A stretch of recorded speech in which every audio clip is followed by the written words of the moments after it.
Do it anyway. Do it anyway. My wife sang that song a few weeks ago. That's what inspired this idea for this talk.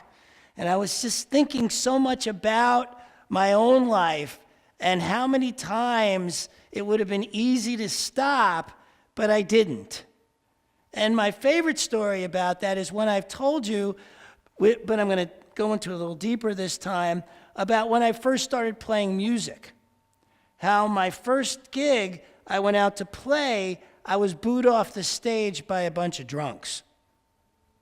Went home with my tail between my legs, practiced for about 8 more months, went out again, and this time there was an agent in the audience. Stop! Put it down. Let's say this together. I am open to the evolution of my soul. My heart is alert. My heart is open. My next step is here and now. So it is. Okay. I'm at this gig where I just finished playing. Agent comes backstage and goes, you know, you're not very good at this, but you're cute, so why don't you try acting? So I went home, and I had a lot of hard thinking to do about whether I really had any talent at playing music or not. And the thing about it was, even then, I knew that it was better to go after something that actually mattered to me, that I dreamed about, whether I was good at it or not, because what else is life really about? And so I went after it. And it was not an easy journey, because I didn't seem to have any natural talent at music. And so I struggled with that and wrote songs and that people didn't think were very good, but kept at it and kept at it and kept at it.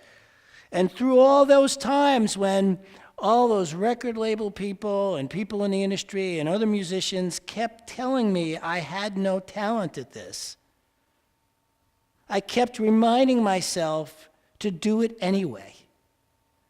Do it because it was in me to do. Do it because it felt so good to do, and it felt so lousy not to do. And so I kept at it until 7 years later, I'm reading in a New York City newspaper a review of one of my shows, which begins with the phrase, "What a natural Cliff Rubin must be to have played the show he played last night." I went from having no talent at all to a natural in 7 years. That's something. I went on to have a couple of record deals, a couple of publishing deals, got to open for Bachman Turner Overdrive, open for the Stones. It was quite a musical journey. Did I ever make it big and make millions at it? No. Was it totally worth the journey? Absolutely. You know, a lot of people, they tell me how young I look for my age. I'm 63. And mostly, I think it's because of how immature I am. But it may also be that I have spent a life simply following whatever is the thing that matters most to me and never deviated. Never would be wrong. Never would be wrong. I've deviated, but I've always been led back. I think life is like that, right? You go through all these different ways of moving. It's not a straight line, basically, right? Has anybody here experienced life as a straight line? Please, I'd love to meet that person. Now, in a universe where anything is possible, there must be somebody out there who's had a straight line at it. I simply haven't met them yet. But if anybody here ever has, I want to know, because in a world, in a universe where anything is possible, there's got to be that person out there. But for the rest of us, this is the journey we take. It meanders here, it meanders there, but I think what has always kept me going is the idea that life gets to be about my dreams and not about the doingness that comes up in the middle of all that. That ultimately we get to follow where we're led from a deeper part of ourselves, unless we let ourselves go off. Ash and I were talking this morning about the connection to the divine. And I was saying that it's kind of like blood flow. That if you've ever rested on your arm or had it up in the air and taken a nap and you wake up and it's tingling like crazy because the blood flow's not in it, that's what happens to us when we get disconnected from the knowingness of our divinity.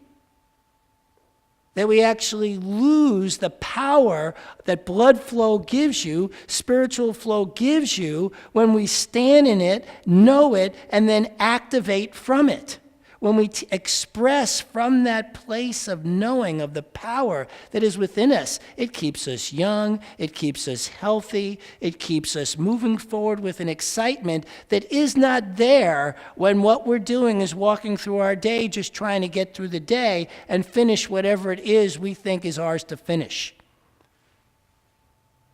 So doing it anyway is not about how successful you're at by doing it. Doing it anyway is a way to live so that you can feel the joy that comes from doing what really matters to you, whether you're good at it, whether you have talent at it, whether you think you can be successful at it. In so many ways, it doesn't even matter. What matters is that we feel the joy we get from doing what is so ingrained in us to do. And I am deeper in that every day, and I encourage you to do the same. Now, does that mean you should wind up homeless and if it's not working out? No. Having a day job is a good thing.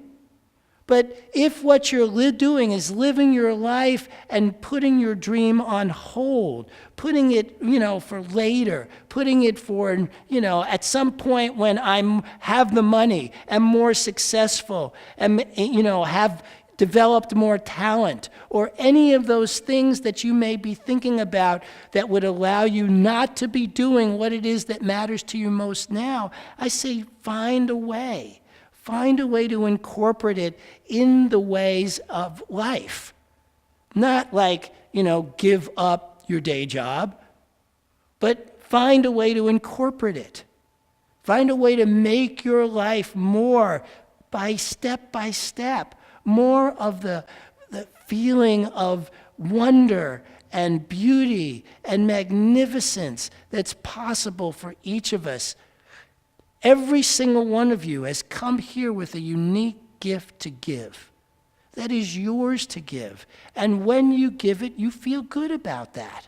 And when you feel good about it, your immune system goes up. And when your immune system goes up, you're healthier. This is what's possible. And there's more joy in your life. The more joy you have in your life, the healthier you are. But not only that, the healthier others get around you. Because it is not selfish to live by your dreams. It is the model that everyone in life needs to see so that they can then feel that inspiration to live by theirs. So each of us has an opportunity to be an inspiration for all those who get to be in our circle of influence by living by what we care about most.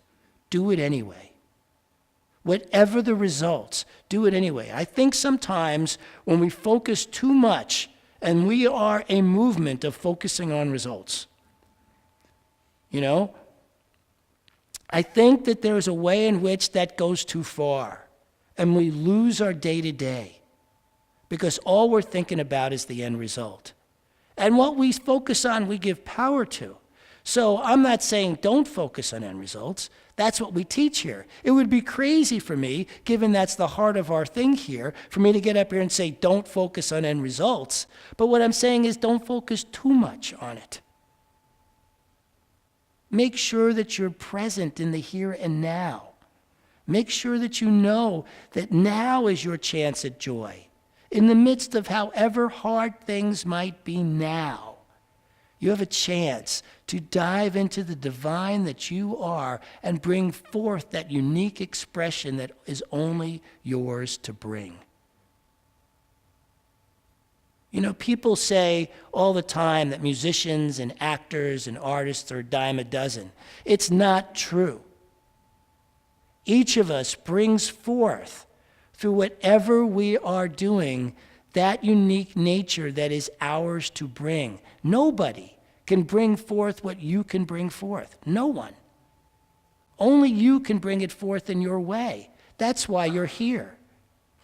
That's why you are this unique expression brought here now. There are all these folks I looked up this week who have done extraordinary things around doing it now. There's this kid in high school who was born with short arms and, hardly any legs. I'm sorry, he wasn't born that way. He had a disease where he had them amputated when he was still a child, a very young child. He wanted to be a wrestler. And so, of course, everybody's like, you can't wrestle. You've got no legs to stand on and hardly any arms. How can you wrestle? And he's like, I want to be a wrestler. And luckily, his parents were like, do it anyway. So he went to the gym and he worked out and he did this and he did that. And he made the wrestling team in junior high school, made it again in high school. And I watched a video of this kid wrestling. And the funniest part about it is that there are other people who are complaining that because he has no arms and legs, there's nothing for the other wrestlers to grab to bring him down. And so he has an advantage.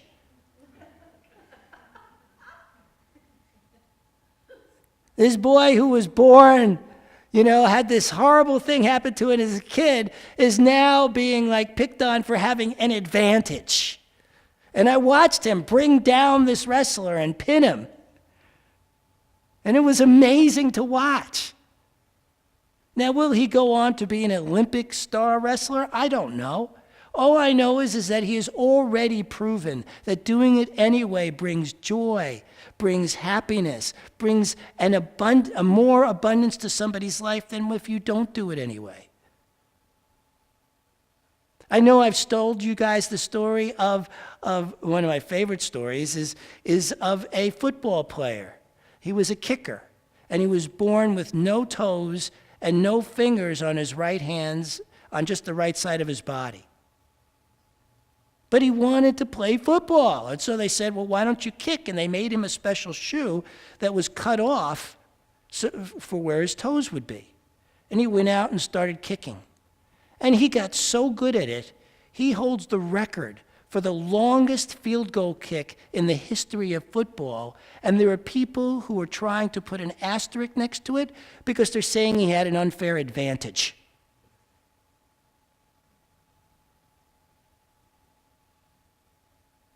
Do it anyway. Let people think whatever your, thing is an unfair advantage. Bring what you have to it as an unfair advantage. That's what these people did. I heard about this other guy who climbed to the top of Mount Everest, and he was blind. He is the only blind person ever made to make it to. There are people with all their facilities who don't make it.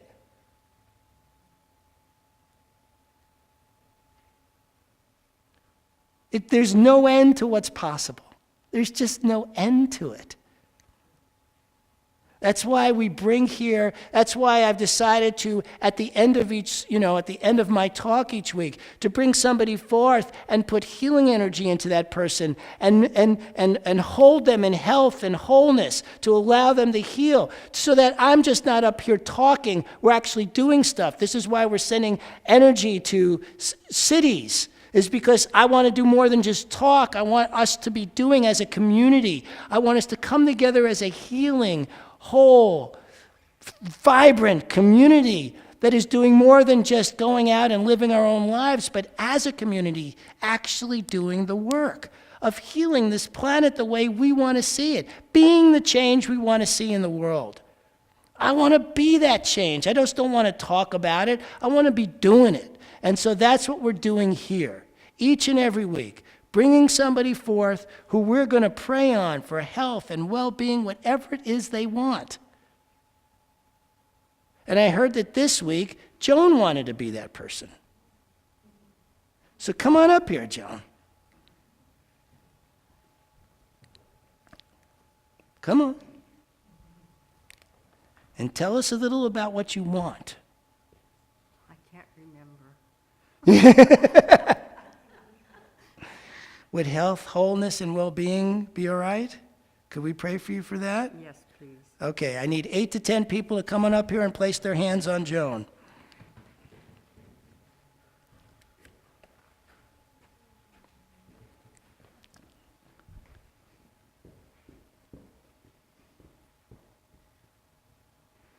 All right. Can we have a little tinkling on the keyboards? Nice and light.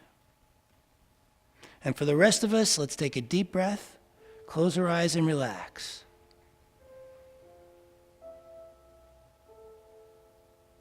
And know for Joan, through our own hearts and minds, that she is whole, healthy. Her life is vibrant, filled with joy, energy, abundance.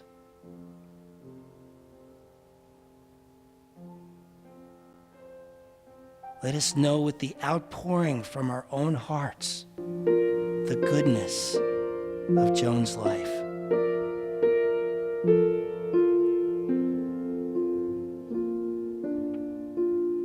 Through the health and well-being of this community, we know the health and well-being of Joan right here and right now.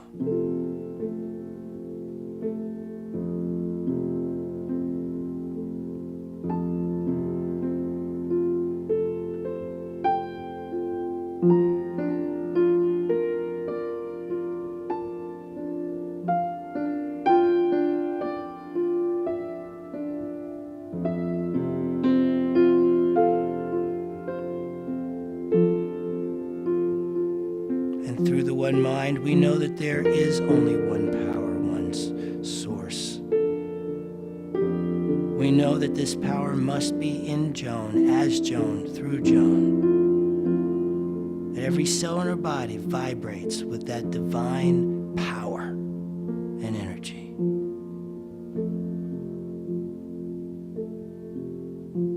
And I am so grateful for the time we spend in this healing, knowing presence. As we all say together, and so it is.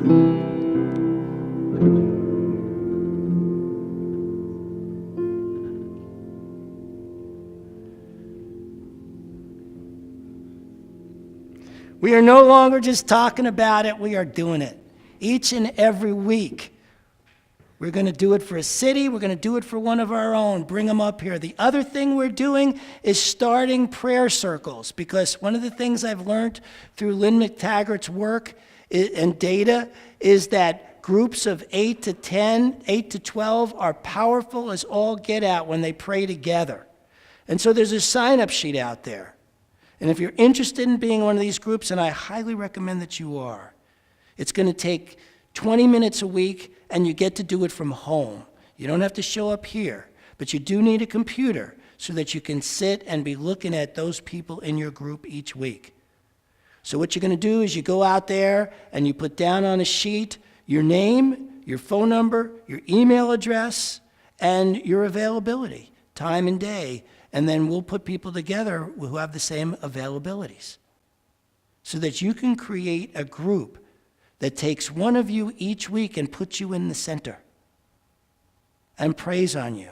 And then once you've gone all around and prayed on everybody in that circle, then you guys can decide for yourself where, what location in the world, what it is you want to pray for next.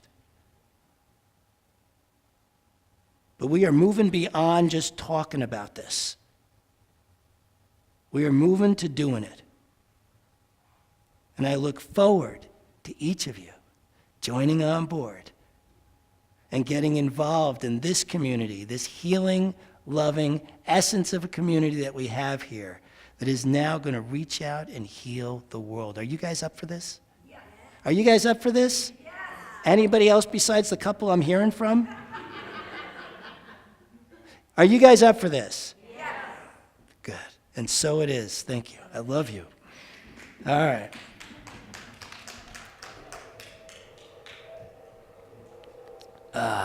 Take out what you're going to give. Hold it in your hand. Unfold it.